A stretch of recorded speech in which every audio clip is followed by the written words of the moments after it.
സ്വാഗതം. First round നോക്കാം പ്രധാന വാർത്ത.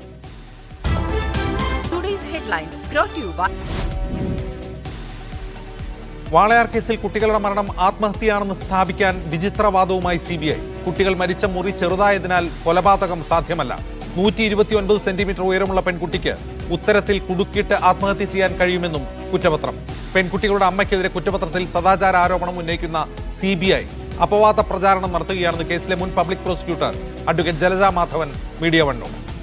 ഒരു അപവാദ പ്രചരണം തന്നെയാണ് CBI ഇപ്പോൾ ചെയ്യുന്നത്. ഒരു അപവാദ പ്രചരണം തന്നെയാണ്. CBIയുടെ റിപ്പോർട്ടിനെ അടിസ്ഥാനമാക്കി ഈ കേരളത്തിലെ ഒരു മാസിന് വേണ്ടി ഉണ്ടാക്കിയ റിപ്പോർട്ടാണ്. ഈ സോഷ്യൽ മീഡിയകളിലൊക്കെ ആഘോഷിക്കുകയാണ്. ആ ആഘോഷമെല്ലാം തന്നെ ഒരു അപവാദ പ്രചരണമായി മാത്രമേ എനിക്ക് കാണാൻ പറ്റുന്നുള്ളൂ. ഓഫർ തട്ടിപ്പ് കേസിൽ AN രാധാകൃഷ്ണനെതിരെ കേസെടുക്കാതിരിക്കാൻ മുഖ്യമന്ത്രിയുടെ ഓഫീസിന്റെ നിർദ്ദേശമുണ്ടെന്ന് സന്ദീപ് വാര്യർ. രാധാകൃഷ്ണന്റെ സയൻസ് സൊസൈറ്റി വഞ്ചിച്ചത് വീട്ടമ്മമാരെ. CPM BJP കൂട്ടുകെട്ടിന്റെ ഉദാഹരണമെന്നും സന്ദീപ്. പറവൂരിൽ BJP ഭരിക്കുന്ന സഹകരണ ബാങ്കിനെതിരെയും ഓഫർ തട്ടിപ്പിലെ ആരോപണം. വെളിയത്തുനാട് സഹകരണ ബാങ്കിൽ സ്കൂട്ടർ ലാപ്ടോപ്പ് വിതരണോദ്ഘാടനം നടത്തിയത് സുരേഷ് ഗോപിയും K സുരേന്ദ്രനും. അനന്തുകൃഷ്ണന്റെ ഓഫീസ് സ്റ്റാഫുകളെ ചോദ്യം ചെയ്തു.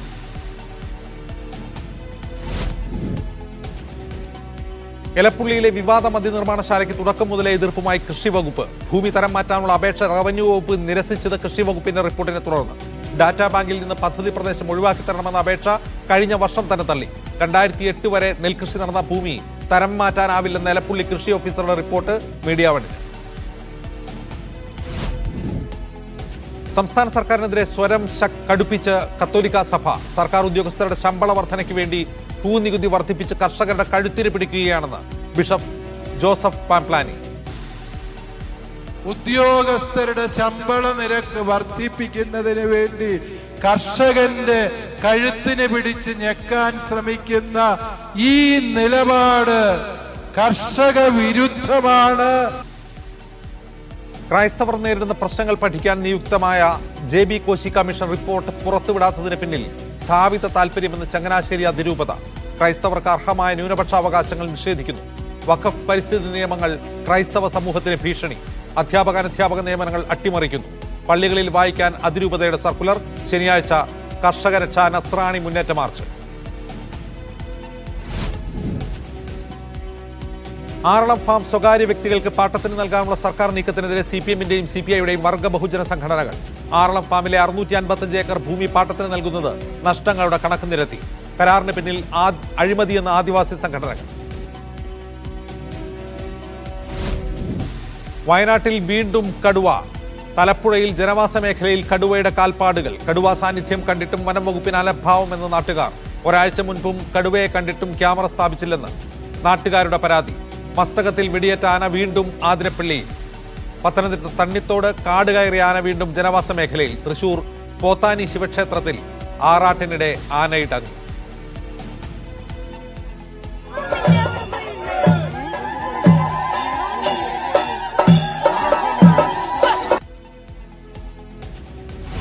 ഇംഗ്ലണ്ടിനെതിരായ ഏകദിന പരമ്പര സ്വന്തമാക്കാൻ ഇന്ത്യ. ടോസ് നേടിയ ഇംഗ്ലണ്ട് ബാറ്റിംഗ് തെരഞ്ഞെടുത്തു. ദേശീയ ഗെയിംസിൽ 400 മീറ്റർ പുരുഷ വനിതാ ഫൈനലുകൾ ഇന്ന്. 4x100 മീറ്റർ റിലേയിലും ഫൈനൽ മത്സരം. രഞ്ജി ട്രോഫിയിൽ ജമ്മു കശ്മീരിനെതിരെ കേരളത്തിന് ബാറ്റിംഗ് തകർച്ച. 3 വിക്കറ്റ് നഷ്ടം.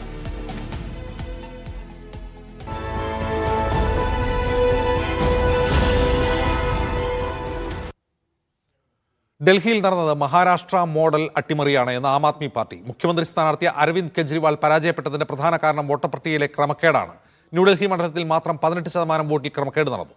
ലോക്സഭാ തെരഞ്ഞെടുപ്പിൽ 3 വോട്ടുണ്ടായിരുന്ന പർവേശ് വർമ്മയുടെ വീട്ടിൽ നിയമസഭാ തെരഞ്ഞെടുപ്പിൽ 32 വോട്ടായെന്നും Aam Aadmi party general secretary Sudha Dharmalingam media വണ്ണോട് പറഞ്ഞു. Media one exclusive.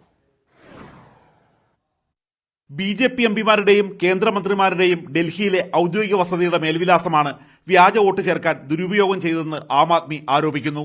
മുൻ എംപിയും ന്യൂഡൽഹിയിലെ BJP സ്ഥാനാർത്ഥിയുമായ പർവേശ് വർമ്മയുടെ വസതിയിൽ ലോക്സഭാ തെരഞ്ഞെടുപ്പിൽ 4 വോട്ട് മാത്രമായിരുന്നു ഉണ്ടായിരുന്നത്. നിയമസഭാ തെരഞ്ഞെടുപ്പായപ്പോൾ വിൻസർ പ്ലേസിലെ ഈ വസതിയിൽ വോട്ടർമാരുടെ എണ്ണം 32ആയി. Mr. Parvesh Verma, if you take the number of votes in his house, earlier during the Lok Sabha election, his house had only 3 or 4 votes. Now, during this Vidhan Sabha election, his house has got almost 32 votes. So, how is that possible? Within 6 months, your vote has increased to 32. Is it possible? Is it reality? മഹാരാഷ്ട്രയിലെ ലോക്സഭാ തെരഞ്ഞെടുപ്പിന് ശേഷം നടന്ന നിയമസഭാ തെരഞ്ഞെടുപ്പിൽ 70 ലക്ഷം vote അധികമായി ചേർത്തതായി രാഹുൽ ഗാന്ധി നേരത്തെ ആരോപിച്ചിരുന്നു. കേന്ദ്ര തെരഞ്ഞെടുപ്പ് കമ്മീഷൻ പരാതി കെട്ടിയിട്ടും നടപടിയെടുത്തില്ല. Right from the beginning, our senior leaders were raising voices against the manipulations in the voters list. We have submitted all the proof. In fact, this election also, where and all the malpractices took place, we have given it to the Election Commission of India. I mean, Election Commission. They are not taking any steps. We cried. We attempted many times. Aravind കെജ്രിവാളിന്റെ തോൽവി ലക്ഷ്യമിട്ട് തെരഞ്ഞെടുപ്പ് കമ്മീഷന്റെ സഹായത്തോടെ നടത്തിയ തിരിമറിയെന്നാണ് സുധാ ധർമ്മലിംഗം ആരോപിക്കുന്നത്. Aneesh കാഞ്ഞങ്ങാടിനൊപ്പം D Dhanasumod, media 1, Delhi. Delhi തെരഞ്ഞെടുപ്പ് വിജയത്തിന് പിന്നാലെ കേന്ദ്ര ആഭ്യന്തരമന്ത്രി അമിത്ഷായുടെ വസതിയിൽ നിർണായക ചർച്ച. ബി.ജെ.പി. അധ്യക്ഷൻ JP നഡ്ഡയും ചർച്ചയിൽ പങ്കെടുക്കുന്നുണ്ട്. ന്യൂഡൽഹിയിൽ അരവിന്ദ് കെജ്രിവാളിനെ തോൽപ്പിച്ച പർവേശ് വർമ്മ മുഖ്യമന്ത്രിയായേക്കും. ലഫ്റ്റനന്റ് ഗവർണറുമായി പർവേശ് വർമ്മ കൂടിക്കാഴ്ച നടത്തുകയാണ്. തൗഫീഖ് അസ്ലം വിവരവുമായി ചേരുന്നു. തൗഫീഖ്, പർവേശ് വർമ്മയിലേക്ക് എത്തിയോ ചർച്ചകൾ?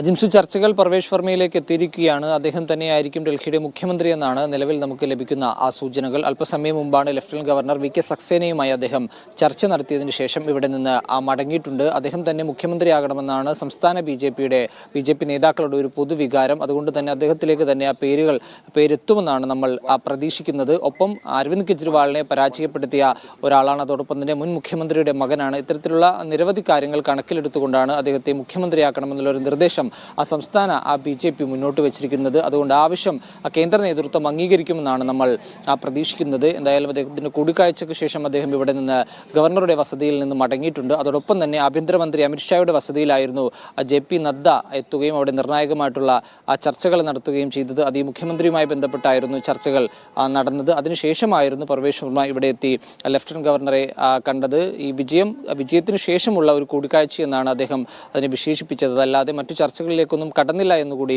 പർവേഷ് വർമ്മ പറയുകയും ചെയ്തിട്ടുണ്ട്. എന്തായാലും വളരെ വേഗം തന്നെ ഈ സർക്കാർ രൂപീകരണ ചർച്ചകൾ പൂർത്തിയാക്കാൻ തന്നെയാണ് ബി.ജെ.പി. തീരുമാനിച്ചിരിക്കുന്നത്. അതിനുശേഷം പ്രധാനമന്ത്രിയുടെ അമേരിക്കൻ സന്ദർശനത്തിന് ശേഷമായിരിക്കും സത്യപ്രതിജ്ഞ ഉൾപ്പെടെയുള്ള കാര്യങ്ങളിലേക്ക് ബി.ജെ.പി. കടക്കുക. ശരി തൗഫീഖ്.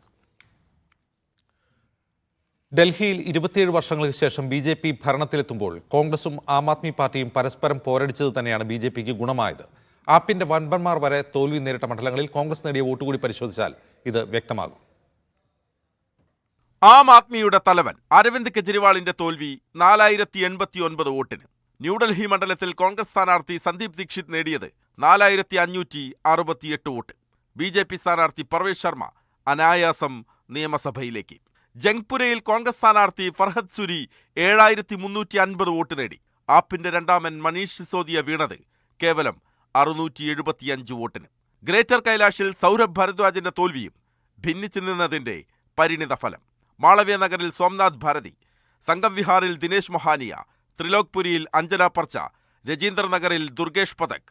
തോൽവിയുടെ കാരണം അധികം തേടി പോകേണ്ടതില്ല ആം ആദ്മിക്ക്. ബദലിയിൽ അജേഷ് യാദവ് തോറ്റത് 15000-ൽ പരം വോട്ടിനാണ്. പക്ഷേ കോൺഗ്രസിനായി രംഗത്തിറങ്ങിയ ദേവേന്ദർ യാദവ് നേടിയ വോട്ട് 20121. ഛത്തർപൂരിൽ ബ്രാം സിംഗ് തൻവറും കോൺഗ്രസ് സ്ഥാനാർത്ഥി നേടിയതിനേക്കാൾ കുറഞ്ഞ വോട്ടിനാണ് തോറ്റത്. ലോക്സഭാ തെരഞ്ഞെടുപ്പിൽ ഇന്ത്യ മുന്നണിയായി ഒന്നിച്ച്, നിയമസഭയിൽ ഭിന്നിച്ച്. തോൽവിയുടെ ക്ഷീണമകലാൻ സമയമെടുക്കുമെന്നറിയുമ്പോഴും പരസ്പരം പഴിചാരുകയാണ് കോൺഗ്രസും ആം ആദ്മിയും. News desk, media 1.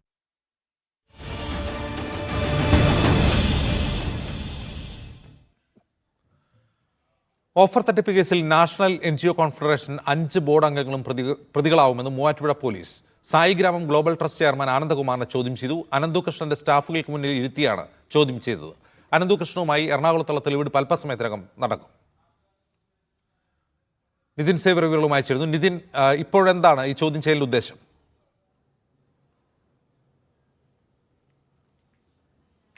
ജിംസ്, നിലവിൽ ഈ 3 സ്റ്റാഫ് അംഗങ്ങളെയാണ് പോലീസ് മൂവാറ്റുപുഴ പോലീസ് സ്റ്റേഷനിൽ എത്തിച്ച് ചോദ്യം ചെയ്യുന്നത്. പ്രധാനമായും പണമിടപാടുകൾ, സാമ്പത്തിക ഇടപാടുകൾ, ഏതൊക്കെ ആളുകൾക്ക് ഈ പണം നൽകിയിട്ടുണ്ട്, അക്കൗണ്ടിലേക്ക് എത്തിയ പണം ഏതൊക്കെ അക്കൗണ്ടുകളിലേക്കാണ് മാറ്റിയത് തുടങ്ങിയ പ്രധാനപ്പെട്ട വിവരങ്ങൾ, ഒപ്പം തന്നെ ഇതുമായി ബന്ധപ്പെട്ട രേഖകൾ എവിടെയാണ് സൂക്ഷിച്ചിരിക്കുന്നത് അടക്കമുള്ള കാര്യങ്ങൾ അറിയാൻ വേണ്ടിയാണ് നിലവിൽ ഈ അനന്തകൃഷ്ണന്റെ ഓഫീസ് സ്റ്റാഫ് അംഗങ്ങളെ പോലീസ് ചോദ്യം ചെയ്യുന്നത്. ഒപ്പം തന്നെ മറ്റൊരു പ്രധാനപ്പെട്ട കാര്യം ഇപ്പോൾ പുറത്തു വരുന്നത്, അതായത് ഈ ആനന്ദകുമാർ കേസിൽ പ്രതിയാകുമെന്നതാണ്. സായിഗ്രാമം ഗ്ലോബൽ ട്രസ്റ്റ് ചെയർമാനാണ് ആനന്ദകുമാർ. ഈ ആനന്ദ്കുമാർ ഓഫർ തട്ടിപ്പ് കേസിൽ മൂവാറ്റുപുഴ പോലീസ് രജിസ്റ്റർ ചെയ്ത കേസുകളിലും പ്രതിയാകും. നേരത്തെ കണ്ണൂരിൽ രജിസ്റ്റർ ചെയ്ത ചില കേസുകളിൽ ഇയാൾ പ്രതിയായിരുന്നു. ഒപ്പം മൂവാറ്റുപുഴയിലും ഇയാൾ പ്രതിയാകും. പ്രത്യേകിച്ച് ആനന്ദ്കുമാറിന് അദ്ദേഹം പറയുന്നതിനപ്പുറമുള്ള ബന്ധം ഇയാളുമായി അനന്തുമായി ഉണ്ട് എന്നാണ് പോലീസ് കണ്ടെത്തിയിരിക്കുന്നത്. ഇതിന്റെ ആസൂത്രണത്തിലടക്കം ഈ ആനന്ദ്കുമാർ പങ്കെടുത്തിരുന്ന ഒരു സംശയം പോലീസിനുണ്ട്. അതുകൂടി കണക്കിലെടുത്താണ് നിലവിൽ ഇത്തരത്തിലേക്കൊരു തീരുമാനത്തിലേക്ക് പോകുന്നത്. ഇപ്പോൾ ഈ ഓഫീസ് സ്റ്റാഫുകളുടെ മുൻപിലിരുത്തിയ അനന്തുവിനെ പോലീസ് ചോദ്യം ചെയ്തിട്ടുണ്ട്. ഇവരെ ഒരുമിച്ചിരുത്തി പോലീസ് ചോദ്യം ചെയ്തിട്ടുണ്ട്. പല പ്രധാനപ്പെട്ട വിവരങ്ങളും കിട്ടിയിട്ടുണ്ട്. പ്രത്യേകിച്ച് ഈ ബൈലോ അടക്കമുള്ള കാര്യങ്ങളിൽ സാമ്പത്തിക കാര്യങ്ങൾ കൈകാര്യം ചെയ്യാനും പാതി വിലയ്ക്ക് ഉൽപ്പന്നങ്ങൾ നൽകാനും അനന്തുവിനെ ചുമതലപ്പെടുത്തിയതായി ബൈലോ ഭേദഗതി ചെയ്തു നടക്കമുള്ള കാര്യങ്ങൾ ഈ സ്റ്റാഫുകൾ പോലീസിന് മൊഴി നൽകിയിട്ടുണ്ട്. NGO കോൺഫെഡറേഷന്റെ ബൈലോ അടക്കം പോലീസ് പരിശോധിച്ചിട്ടുണ്ട്. ഏതായാലും അത്തരത്തിൽ പോലീസ് നിലവിൽ മൂവാറ്റുപുഴയിൽ നിന്ന് പോലീസ് എറണാകുളത്തേക്ക് തിരിച്ചിട്ടുണ്ട്. അല്പസമയം മുൻപ് 2 മണിയോടുകൂടി തന്നെ എറണാകുളത്തേക്ക് എത്തും. ആദ്യം വൈറ്റിലയിലുള്ള NGO കോൺഫെഡറേഷന്റെ ഓഫീസിലാകും തെളിവെടുപ്പ് നടക്കുമെന്നാണ് മനസ്സിലാകുന്നത്. അതിനുശേഷം കടവന്ത്രയിലും കളമശ്ശേരിയിലുമുള്ള ഓഫീസുകളിൽ തെളിവെടുപ്പ് ഉണ്ടായേക്കും. ഒപ്പം ഈ മറൈൻ ഡ്രൈവിൽ 2 ഫ്ളാറ്റുകളാണ് അനന്തകൃഷ്ണനുള്ളത്. ഈ ഫ്ളാറ്റുകളിലും എത്തിച്ച് പോലീസ് തെളിവെടുപ്പ് നടത്തും. നേരത്തെ തന്നെ ഈ ഫ്ളാറ്റുകളിലെത്തി ഈ അനന്തകൃഷ്ണന്റെ വാഹനങ്ങളും ചില പ്രധാനപ്പെട്ട രേഖകളും പോലീസ് പിടിച്ചെടുത്തിരുന്നു മൂവാറ്റുപുഴ പോലീസ്. അതിന് പിന്നാലെയാണ് ഇന്ന് വീണ്ടും ഇവിടെ തെളിവെടുപ്പ് നടക്കും. പ്രധാനമായും രേഖകൾ അല്ലെങ്കിൽ സാമ്പത്തിക ഇടപാടുമായി ബന്ധപ്പെട്ട കാര്യങ്ങളൊക്കെ ഈ തെളിവെടുപ്പിൽ കണ്ടെത്തുക എന്നത് പോലീസ് പ്രധാനമായി ലക്ഷ്യം വെക്കുന്നത്. അജിംസ്. ശരി നിതിൻ.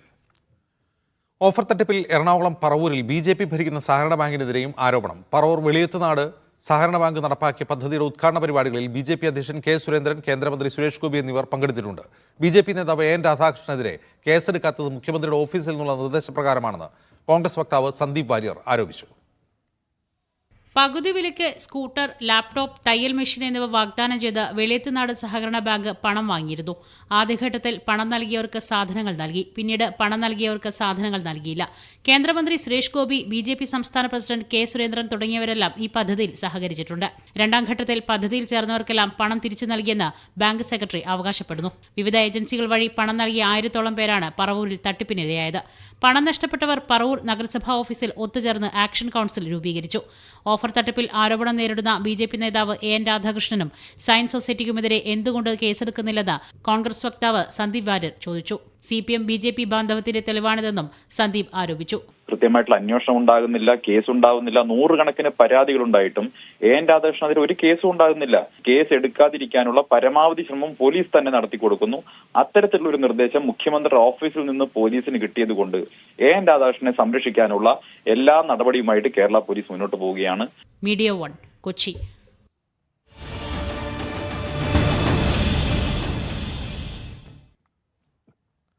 വാളയാർ കേസിൽ പെൺകുട്ടികളുടെ ആത്മഹത്യ സ്ഥാപിക്കാൻ വിചിത്രവാദവുമായി CBI. പെൺകുട്ടികളെ തൂങ്ങി മരിച്ച നിലയിൽ കണ്ടെത്തിയ മുറിക്ക് വിസ്തീർണം കുറവായതിനാൽ കൊലപാതക സാധ്യതയില്ലെന്ന് CBI കുറ്റപത്രത്തിൽ പറയുന്നു. 129 സെന്റിമീറ്റർ മാത്രം ഉയരമുള്ള 9 വയസ്സുകാരിയായ 2ാമത്തെ പെൺകുട്ടിക്ക് ഉത്തരത്തിൽ തൂങ്ങി ആത്മഹത്യ ചെയ്യാനാകുമെന്നും മെഡിക്കൽ ബോർഡ് ഫോറൻസിക് വിദഗ്ധനെ ഉദ്ധരിച്ച് CBI കുറ്റപത്രത്തിൽ വാദിക്കുന്നു. വാളയാർ കേസിൽ കുട്ടികളെ കെട്ടിത്തൂക്കിയതാവാനുള്ള സാധ്യത ചൂണ്ടിക്കാട്ടിയ പോസ്റ്റ്മോർട്ടം റിപ്പോർട്ട് തള്ളിയാണ് CBIയുടെ കുറ്റപത്രം. 2ാമത്തെ പെൺകുട്ടിയുടെ മരണത്തിലെ പോസ്റ്റ്മോർട്ടം റിപ്പോർട്ടിലാണ് ഫോറൻസിക് സർജൻ ഇക്കാര്യം ചൂണ്ടിക്കാട്ടിയത്. 129 സെന്റിമീറ്റർ മാത്രം ഉയരമുള്ള 2ാമത്തെ പെൺകുട്ടിക്ക് ഉത്തരത്തിൽ കുടുക്കിട്ട് ആത്മഹത്യ ചെയ്യാനാവില്ലെന്നായിരുന്നു പോസ്റ്റ്മോർട്ടം റിപ്പോർട്ട്. എന്നാൽ 9 വയസ്സുകാരിക്കും മനോവിഷമത്താൽ ആത്മഹത്യ ചെയ്യാനാകുമെന്ന മെഡിക്കൽ ബോർഡിന്റെ കണ്ടെത്തൽ ഉദ്ധരിച്ചാണ് CBI കുറ്റപത്രം നൽകിയത്. പെൺകുട്ടികളെ മരിച്ച നിലയിൽ കണ്ടെത്തിയ മുറിയുടെ വിസ്തീർണം കുറവായതിനാൽ കൊലപാതകം സാധ്യമല്ലെന്നും കുറ്റപത്രത്തിൽ CBI ചൂണ്ടിക്കാട്ടുന്നു. കുടുംബ പശ്ചാത്തലം, കുട്ടികൾ നേരിട്ട ലൈംഗികാതിക്രമം, കുറ്റവാളികളുടെ അടുത്ത സാന്നിധ്യം, അവരുടെ ഭീഷണി, കുടുംബത്തിൽ നിന്ന് ലഭിക്കേണ്ട പിന്തുണയുടെ അഭാവം തുടങ്ങിയവ ജീവനൊടുക്കാൻ കുട്ടിയെ പ്രേരിപ്പിച്ചേക്കാമെന്നും കുറ്റപത്രം പറയുന്നു. CBI രജിസ്റ്റർ ചെയ്ത കേസിൽ കുട്ടികളുടെ അമ്മ 2ാം പ്രതിയാണ്. കുട്ടികളെ പീഡിപ്പിക്കുന്ന വിവരം അമ്മ അറിഞ്ഞിരുന്നുവെന്നും കുട്ടികളുടെ മുന്നിൽ പ്രതികളുമായി അമ്മ ലൈംഗിക ബന്ധത്തിലേർപ്പെട്ടിരുന്നുവെന്നും കുറ്റപത്രത്തിൽ ആരോപണമുണ്ട്. കൊലപാതക സാധ്യത കണ്ടെത്തുന്നതിൽ പരാജയപ്പെട്ട CBI കുട്ടികളുടെ അമ്മയ്ക്കെതിരെ അപവാദ പ്രചരണം നടത്തുകയാണെന്ന് വാളയാർ കേസിലെ മുൻ public prosecutor advocate Jalaja Madhavan ആരോപിച്ചു. CBI ഇപ്പോൾ ചെയ്യുന്നത് ഒരു അപവാദ പ്രചരണം തന്നെയാണ്. CBIയുടെ റിപ്പോർട്ടിനെ അടിസ്ഥാനമാക്കി ഈ കേരളത്തിലെ ഒരു മാസിന് വേണ്ടി ഉണ്ടാക്കിയ റിപ്പോർട്ടാണ്. ഈ സോഷ്യൽ മീഡിയകളിലൊക്കെ ആഘോഷിക്കുകയാണ്. ആ ആഘോഷമെല്ലാം തന്നെ ഒരു അപവാദ പ്രചരണമായി മാത്രമേ എനിക്ക് കാണാൻ പറ്റുന്നുള്ളൂ.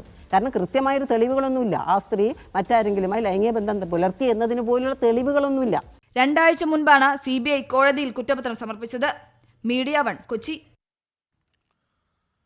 തൃശൂർ ജില്ലയിൽ BJPയുടെ വളർച്ച അതിശയിപ്പിക്കുന്നതാണ് എന്ന് CPM പ്രവർത്തന റിപ്പോർട്ട്. പാർട്ടി പ്രവർത്തന രീതികളിൽ അടിമുടി മാറ്റം അനിവാര്യമാണ്. ക്രൈസ്തവ മേഖലയിൽ BJP സ്വാധീനം വർദ്ധിപ്പിക്കുന്നു. കരുവന്നൂർ വിഷയം പാർട്ടിക്ക് കനത്ത ക്ഷീണമുണ്ടാക്കിയെന്നും പ്രാദേശിക ജാഗ്രത കുറവാണ് പ്രശ്നങ്ങൾക്ക് കാരണമെന്നും റിപ്പോർട്ട് പറയുന്നു. കെ അഖിൽ വിവരണവുമായി ചേരുന്നു. അഖിൽ, എന്തൊക്കെ കാര്യങ്ങളാണ് റിപ്പോർട്ടിൽ ചൂണ്ടിക്കാട്ടുന്നത്?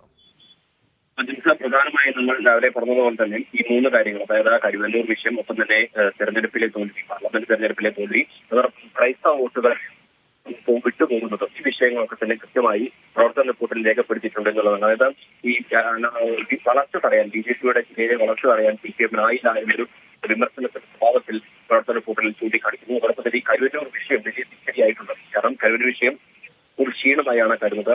പാർട്ടിക്ക് പ്രധാനമാണ്. തെരഞ്ഞെടുപ്പിലും അതുപോലെ തന്നെ അല്ലാത്ത പ്രവർത്തനങ്ങളും ഒക്കെ തന്നെ ഇതൊരു വിഷയമായിട്ടുണ്ട്. ക്രൈസ്തവ വോട്ടുകൾ വലിയ തോതിൽ BJPക്ക് പോയിട്ടുണ്ട്. അത്തരത്തിൽ വോട്ടുകളുടെ ചോർച്ച, ക്രൈസ്തവ വോട്ടുകളിൽ CPM-നും വലിയ ചോർച്ചകൾ സംഭവിച്ചിട്ടുണ്ട് എന്ന് പ്രവർത്തന റിപ്പോർട്ടിൽ ചൂണ്ടിക്കാണിക്കുന്നില്ല. ഇത് തടയുന്നതിലും അല്ലെങ്കിൽ ഇത് മനസ്സിലാക്കി പ്രവർത്തിക്കുന്നതിലും ഈ സംഭവിച്ചിട്ടുണ്ട് എന്നാണ് പ്രവർത്തന റിപ്പോർട്ടിൽ പറയുന്നത്. ഈ താഴേക്കിടയിൽ തന്നെ, അതായത് ഇതിന്റെ ഈ പ്രശ്നങ്ങൾക്കൊക്കെ തന്നെ കാരണം ഈ താഴേക്കടയിലെ പ്രവർത്തനത്തിന്റെ പോരായ്മകളാണ്. അതുകൊണ്ട് തന്നെ അടിമുടി മാറ്റം, പാർട്ടിക്കുള്ളിൽ അടിമുടി മാറ്റം വരേണ്ടതുണ്ട് എന്നൊരു കാര്യം കൂടി ഇത്തരം വിഷയങ്ങളാണ് പ്രോസസ്സുകൾ ചൂണ്ടുന്നത്. ഇത് സംബന്ധിച്ചുള്ള വിമർശനങ്ങളും ചർച്ചകളും ഒക്കെ തന്നെ ഇനി തുടർന്നുള്ള മണിക്കൂറുകളിൽ പ്രതിനിധി സമ്മേളനത്തിലുണ്ടാകും. എന്തായാലും ഈ കാര്യങ്ങളൊക്കെ തന്നെ പ്രധാനമായിട്ടുള്ള ജില്ലയിലെ സ്വയം വിമർശനം ഉയർത്തുന്ന റിപ്പോർട്ടാണ് തൃശ്ശൂരിലെ ജില്ലാ സമ്മേളനത്തിൽ പ്രവർത്തന റിപ്പോർട്ടായി അവതരിപ്പിച്ചിട്ടുള്ളത്. എലപ്പുള്ളിയിലെ ബ്രൂവറിക്കെതിരെ കൃഷി വകുപ്പ്.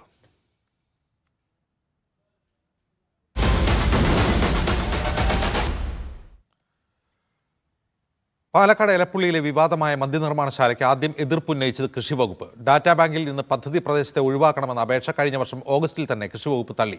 2008 വരെ ഈ ഭൂമിയിൽ കൃഷി ഉണ്ടെന്നായിരുന്നു എലപ്പുള്ളി കൃഷി ഓഫീസറുടെ റിപ്പോർട്ട്. റിപ്പോർട്ടിന്റെ പകർപ്പ് മീഡിയ വൺ ലഭിച്ചു. Media one exclusive. പാലക്കാട് എലപ്പുള്ളിയിലെ മദ്യനിർമ്മാണശാലയുമായി മുന്നോട്ട് പോകുമെന്ന് CPM പറയുമ്പോഴും CPIയുടെ വകുപ്പുകൾ അതിന് അനുകൂലമല്ലെന്ന വിവരങ്ങളാണ് പുറത്തു വരുന്നത്. ഭൂമി തരം മാറ്റാനുള്ള അപേക്ഷ റവന്യൂ വകുപ്പ് തള്ളിയ വിവരം കഴിഞ്ഞ ദിവസം പുറത്തു വന്നിരുന്നു. എന്നാൽ റവന്യൂ വകുപ്പിന്റെ ഈ നടപടിക്ക് ആധാരമായത് 2024 ഓഗസ്റ്റ് 29 എലപ്പുള്ളി കൃഷി ഓഫീസർ നൽകിയ റിപ്പോർട്ടാണ്. പാലക്കാട് എലപ്പുള്ളി വില്ലേജിലെ 4 ഏക്കർ സ്ഥലം ഡാറ്റാ ബാങ്കിൽ നിന്ന് ഒഴിവാക്കണമെന്നാവശ്യപ്പെട്ട് ഒയാസിസ് കമ്പനി കൃഷി വകുപ്പിൽ അപേക്ഷ സമർപ്പിച്ചിരുന്നു. എന്നാൽ ഈ സർവേ നമ്പറുകളിൽ പെടുന്ന സ്ഥലങ്ങൾ ഡാറ്റാ ബാങ്ക് പ്രകാരം 2008 വരെ നെൽകൃഷി നടത്തിയിരുന്ന സ്ഥലങ്ങളാണെന്ന് കണ്ടെത്തിയെന്നാണ് കൃഷി ഓഫീസർ നൽകിയ റിപ്പോർട്ടിൽ പറയുന്നത്. അതുകൊണ്ട് ഈ സ്ഥലം ഡാറ്റാ ബാങ്കിൽ നിന്ന് ഒഴിവാക്കി നൽകേണ്ടതില്ലെന്ന ശുപാർശ കൃഷി ഓഫീസർ നൽകി. ഈ റിപ്പോർട്ടിന്റെ അടിസ്ഥാനത്തിലാണ് ഭൂമി തരമാറ്റാനുള്ള ഒയാസിസ് കമ്പനിയുടെ അപേക്ഷ റവന്യൂ വകുപ്പ് തള്ളിക്കളഞ്ഞത്. CPI ഭരിക്കുന്ന വകുപ്പുകളിൽ നിന്ന് വലിയ തർക്കങ്ങളുള്ളപ്പോഴും അടുത്ത മുന്നണി യോഗത്തിന് മുന്നോടിയായി ഉഭയകക്ഷി ചർച്ച നടത്തി പ്രശ്നങ്ങൾ പരിഹരിക്കാമെന്നാണ് CPM കരുതുന്നത്. Media one, Thiruvananthapuram. കേന്ദ്ര സംസ്ഥാന സർക്കാരുകൾക്കെതിരെ രൂക്ഷ വിമർശനവുമായി ചങ്ങനാശ്ശേരി അതിരൂപത. Justice JB Koshy commission report പുറത്തുവിടാത്തതിന്റെ പിന്നിൽ സ്ഥാപിത താല്പര്യങ്ങളാണ് എന്നാണ് വിമർശനം. പരിസ്ഥിതി നിയമങ്ങളും വഖഫ് നിയമങ്ങളും സഭയെ ഭീഷണിപ്പെടുത്തുന്നു എന്നും സർക്കുലർ പറയുന്നു. സംസ്ഥാന ബജറ്റിലെ ഭൂനികുതി വർധനവ് കർഷക വിരുദ്ധമാണ് തലശ്ശേരി ബിഷപ്പ് ജോസഫ് പാംബ്ലാനിയും തുറന്നടിച്ചു. തൊഴിൽ, വിദ്യാഭ്യാസം, വിശ്വാസം തുടങ്ങിയ മേഖലകളിൽ തുടരെയുള്ള ന്യൂനപക്ഷ അവകാശ ധ്വംസനവും വേർതിരിവും നമ്മുടെ സമൂഹത്തിന്റെ നിലനിൽപ്പിനെ ചോദ്യം ചെയ്യത്തക്ക വിധം ശക്തമായിരിക്കുന്നു. ക്രൈസ്തവ സമൂഹത്തിന് അർഹമായ ന്യൂനപക്ഷ അവകാശങ്ങൾ ലംഘിക്കപ്പെട്ടുവെന്ന വിമർശനമുയർത്തിയാണ് Changanassery archbishop Mar Thomas തറയിലിന്റെ സർക്കുലർ. പള്ളികളിൽ കുർബാന മധ്യേ സർക്കുലർ വായിച്ചു. ക്രൈസ്തവരുടെ പ്രശ്നങ്ങൾ പഠിക്കാൻ നിയോഗിച്ച justice JB Koshy commission report സർക്കാർ പൂഴ്ത്തി. റിപ്പോർട്ട് പുറത്തുവിടാത്തതിന് പിന്നിൽ സ്ഥാപിത താല്പര്യങ്ങളെന്നും വിമർശനം. വഖഫ്, പരിസ്ഥിതി നിയമങ്ങൾ വഴി സഭാജനങ്ങളെ ഭീഷണിപ്പെടുത്തുന്നു. കുട്ടനാട്ടിലെ നെൽകർഷകരും മലയോര കർഷകരും ഒരുപോലെ ദുരിതത്തിലാണ്. സഭയുടെ വിദ്യാഭ്യാസ സ്ഥാപനങ്ങൾ കനത്ത പ്രതിസന്ധിയാണ് നേരിടുന്നത്. നിയമനങ്ങൾ അട്ടിമറിക്കപ്പെടുന്നു. ക്രൈസ്തവരുടെ പ്രധാന ദിവസങ്ങളെ സർക്കാർ പ്രവൃത്തി ദിവസങ്ങളാക്കുന്നതായും സർക്കുലർ ആരോപിക്കുന്നു. സഭയെ വോട്ട് ബാങ്ക് രാഷ്ട്രീയത്തിന്റെ കണ്ണിൽ മാത്രമാണ് കാണുന്നത്. അടുത്ത ശനിയാഴ്ച കർഷക രക്ഷാ നസ്രാണി മുന്നേറ്റ ലോങ് മാർച്ച് സംഘടിപ്പിക്കും. സമുദായം ഒരു വിഭാഗത്തിന്റെയും ഫിക്സഡ് ഡിപ്പോസിറ്റ് അല്ല, മറിച്ച് സമുദായത്തെ സഹായിക്കുന്ന ആളുകളെ തിരിച്ചു സഹായിക്കും എന്നൊരു സൂചനയും ഈ റാലിയുടെയും മഹാസമ്മേളനത്തിന്റെയും ഭാഗമായിട്ട് ഉണ്ടാവും. ഭൂനികുതി വർധനവിനെതിരെ ഇതായിരുന്നു ബിഷപ്പ് പാംബ്ലാനിയുടെ വിമർശനം. ഉദ്യോഗസ്ഥരുടെ ശമ്പള നിരക്ക് വർദ്ധിപ്പിക്കുന്നതിന് വേണ്ടി കർഷകന്റെ കഴുത്തിന് പിടിച്ച് ഞെക്കാൻ ശ്രമിക്കുന്ന ഈ നിലപാട് കർഷക വിരുദ്ധമാണ്. വിവിധ വിഷയങ്ങളിൽ കാലങ്ങളായുള്ള അതൃപ്തി ഘടിപ്പിക്കുന്നതിലൂടെ കൃത്യമായ മുന്നറിയിപ്പാണ് സഭാ നേതൃത്വം സർക്കാരുകൾക്ക് നൽകുന്നത്. വിവിധ ബ്യൂറോകൾക്കൊപ്പം മീഡിയ വൺ, കോട്ടയം. പട്ടികവർഗ വികസന വകുപ്പിന്റെ കീഴിലുള്ള കണ്ണൂർ ആറളം ഫാമിലെ ഭൂമി സ്വകാര്യ വ്യക്തികൾക്ക് പാട്ടത്തിന് നൽകുന്നു. ഫാമിലെ 655 ഏക്കർ ഭൂമിയാണ് 3 സ്വകാര്യ സംരംഭക ഗ്രൂപ്പുകൾക്ക് പാട്ടത്തിന് നൽകുന്നത്. 10 മുതൽ 30 വർഷം വരെയാണ് പാട്ടക്കാലാവധി. സംസ്ഥാന സർക്കാർ ആദിവാസി പട്ട് ഉപയോഗിച്ച് വാങ്ങിയ ഭൂമി പാട്ടക്കരാറിൽ കൈമാറുന്നത് ചട്ടങ്ങൾക്കെതിരാണെന്നും പിന്നിൽ സ്വകാര്യവൽക്കരണ നീക്കം ഉണ്ട് എന്നും ആക്ഷേപമുണ്ട്. CPM ഭരിക്കുന്ന പട്ടികവർഗ വികസന വകുപ്പിനെതിരെ ഭരണപക്ഷത്തെ തന്നെ വർഗ ബഹുജന സംഘടനകൾ സമരത്തിനിറങ്ങുകയാണ്. നഷ്ടങ്ങളുടെ കണക്ക് നിരത്തിയാണ് ഭൂമി കൈമാറ്റം. ഫാം 1-ാം ബ്ലോക്കിൽ 530 ഏക്കർ കൈമാറുന്നത് ബംഗളൂരു ആസ്ഥാനമായ ഗുഡ് എർത്ത് ഗ്രൂപ്പിന്റെ പേരിൽ. ഫാമിലേക്കുള്ള പ്രവേശന കവാടമാണിത്. ബോട്ടാണിക്കൽ ഗാർഡൻ, ഫാം ടൂറിസം, വൈവിധ്യ കൃഷി തുടങ്ങിയവയൊക്കെയാണ് ധാരണാപത്രം. 2-ാം ബ്ലോക്കിലെ 100 ഏക്കർ ഇരിട്ടിമാടത്തിൽ ആസ്ഥാനമായി അടുത്തിടെ രൂപം കൊണ്ട ബാവലി ഗ്രൂപ്പിന്. ഹ്രസ്വകാല ദീർഘകാല വിളകൾക്കൊപ്പം ഫാം ടൂറിസം, തടി കൃഷി എന്നിവയാണ് ധാരണാപത്രത്തിൽ ഉൾപ്പെടുത്തിയിരിക്കുന്നത്. എറണാകുളത്തെ സ്വകാര്യ സംരംഭകന് പന്നി ഫാം നടത്താൻ കരാർ നൽകിയിട്ടുള്ളത് 25 ഏക്കർ ഭൂമിയാണ്. കരാറിന് പിന്നിൽ അഴിമതിയുണ്ടെന്നും ഫാം സ്വകാര്യവൽക്കരിക്കാനുള്ള നീക്കമാണ് നടക്കുന്നതെന്നും ആദിവാസി സംഘടനകൾ പറഞ്ഞു. അപ്പോൾ അവർക്ക് ലഭിക്കേണ്ടുന്ന ഭൂമി, അവരുടെ പണം കൊടുത്ത് വാങ്ങിയ ഭൂമി, അത് അവർക്ക് കൈമാറാതെ സ്വകാര്യ കമ്പനികൾക്ക് കൈമാറി വലിയ രീതിയിൽ കച്ചവടം നടത്തുന്നത് ഒരു കാരണവശാലും അംഗീകരിക്കാൻ പറ്റത്തില്ല. ആദിവാസികളുടെ തൊഴിലുപയോഗിച്ച് പൊന്നു വിളയിക്കേണ്ട ഭൂമിയാണ് പല പേരുകളിൽ സ്വകാര്യ സംരംഭകരുടെ കൈകളിലേക്ക് എത്തുന്നത്.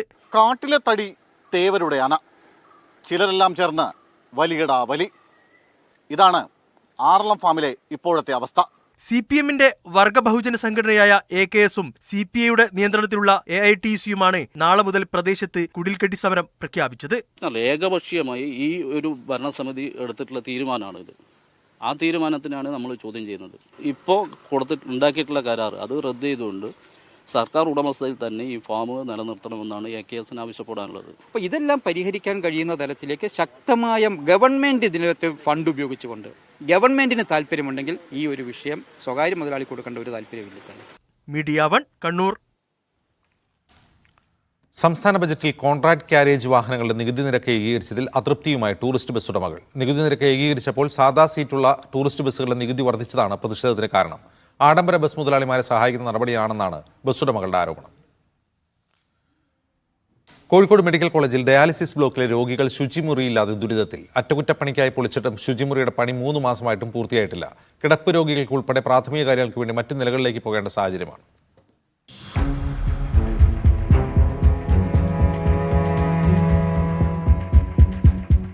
ഈ ബോർഡ് ഇവിടെ വന്നിട്ട് 3 മാസം കഴിഞ്ഞു. 100-ലധികം രോഗികൾ ആശ്രയിക്കുന്ന കോഴിക്കോട് മെഡിക്കൽ കോളേജിലെ ഡയാലിസിസ് ബ്ലോക്കിലെ അവസ്ഥയാണിത്. ഇവിടുത്തെ രോഗികൾക്ക് ഉപയോഗിക്കാനുള്ള 3 ശുചിമുറികൾ വെള്ളം കെട്ടി നിന്നതിനെ തുടർന്ന് 3 മാസം മുമ്പാണ് പൊളിച്ചത്. 1 മാസത്തിനകം നവീകരണം പൂർത്തിയാക്കുമെന്ന് പറഞ്ഞെങ്കിലും ഇതുവരെ ശരിയായിട്ടില്ല. വരുന്ന രോഗികൾക്ക് അവിടെ ഒന്നുകിൽ 5-ലോ അല്ലെങ്കിൽ 4-ലോ പോകേണ്ട അവസ്ഥയാണ് ഇപ്പോൾ. അത് വരുന്ന സ്ട്രെച്ചറിലും വീൽ ചെയറിലൊക്കെ ആയിട്ടാണ് ഇവർ വരുന്നത്. ഇവർ വരുമ്പോൾ എന്താണെന്ന് വെച്ച് കഴിഞ്ഞാൽ ബാത്റൂമിൽ പോകേണ്ട ആവശ്യം വന്നു കഴിഞ്ഞാൽ അവർക്ക് ഒരിക്കലും പിന്നെ 4-ലോ 5-ലും പോയിട്ട് വരാനുള്ളൊരു സാഹചര്യം ഉണ്ടാവില്ല. അതേപോലെ തന്നെയാണ് ഇപ്പോൾ അതിൽ കിടക്കുന്ന രോഗികൾ ഏകദേശം എല്ലാവരും 10 രോഗി ഉണ്ടെങ്കിൽ 8 രോഗി വൊമിറ്റ് ചെയ്യണം. എന്തായാലും ഇപ്പം വൊമിറ്റോ കാര്യങ്ങളൊക്കെ എന്തെങ്കിലും ചെയ്യും. അതും കൊണ്ട് ഞങ്ങൾ എന്ത് ചെയ്യണം, ഒന്നുകിൽ 4-ലോ അല്ലെങ്കിൽ 5-ലോ ഫ്ലോറിൽ പോയിട്ടാണ് ഇത് ക്ലീൻ ചെയ്ത് വരേണ്ട ഒരു സാഹചര്യം വരുന്നത്. കിടപ്പ് രോഗികളെ ഉൾപ്പെടെ മറ്റുള്ള നിലകളിലേക്ക് കൊണ്ടുപോകേണ്ട അവസ്ഥയാണ് നിലനിൽക്കുന്നത്. ഒരു മിനിമം ഫെസിലിറ്റിയാണ് ഒരു പേഷ്യൻറ്റിൻ്റെ. കാരണം സ്ട്രെച്ചറിലും വീൽ ചെയറിലും വരുന്ന രോഗികൾക്ക് വേറെ ഓപ്ഷൻ ഇല്ല.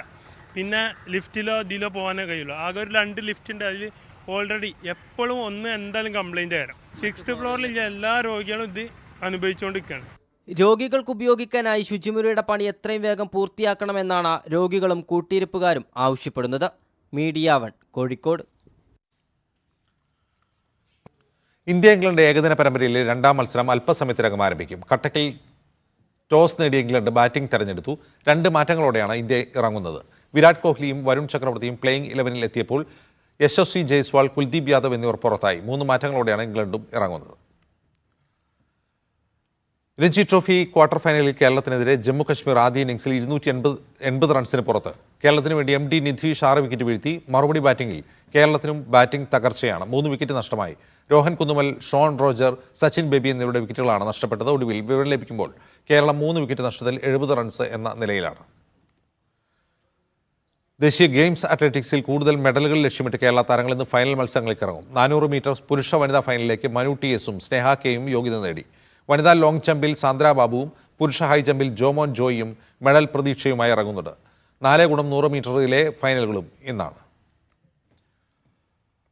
സ്വർണം 22 ക്യാരറ്റ് ഗ്രാമിന് 7,900, പവന് 63,200. സ്വർണം 18 ക്യാരറ്റ് ഗ്രാമിന് 6,560, പവന് 52,480. വെള്ളി ഗ്രാമിന് 103 രൂപ. ഇനി ഫാസ്റ്റ് ന്യൂസിൽ ആതിര വരും.